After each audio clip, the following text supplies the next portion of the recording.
Good morning. Here we are. It is, how many days are we into this now? We've been fighting this battle for far too many days.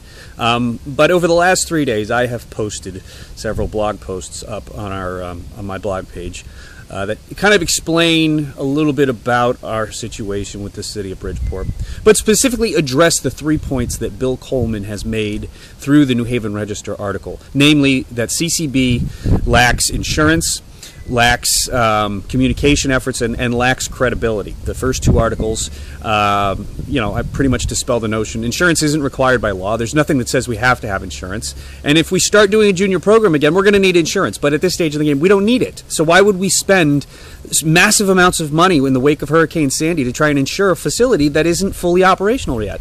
Second of all, the issue, I should say, of communication. I posted every single email, every single text message I've had with Bill Coleman since 2011 up on our website.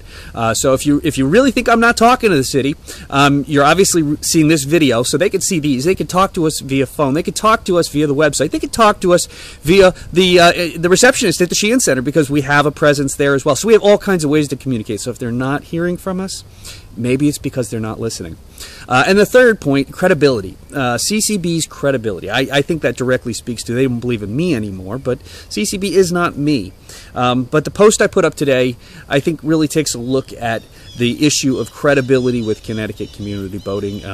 And from the various different ways you could read that, because it's a very, very fluid term. It's not something you put in the ground and say, here's measurable. This is why CCB lacks credibility, because this, that. If you're going to measure our credit score, yeah, we're broke. But there's a whole bunch of other things that he's saying when he says that we lack credibility. So I'd really appreciate if you look at those three articles in total, and then evaluate the city's position on this, because I think you're going to find he's full of beans. It doesn't make a lot of sense what they're trying to do. They're doing it purely for either economic or personal, or I can't think of a rational reason why they do it. And that's what most people are doing right now. It's the only thing that they say to me is, why is Bridgeport doing this? I can't answer that question. I have no idea why they're doing this. This makes no sense to me. It makes no sense to most people. But Bridgeport's not known for its rationality. Last point, and I will stop talking, I promise, is my love of Bridgeport. I shouldn't have to get on YouTube and profess my love for a city.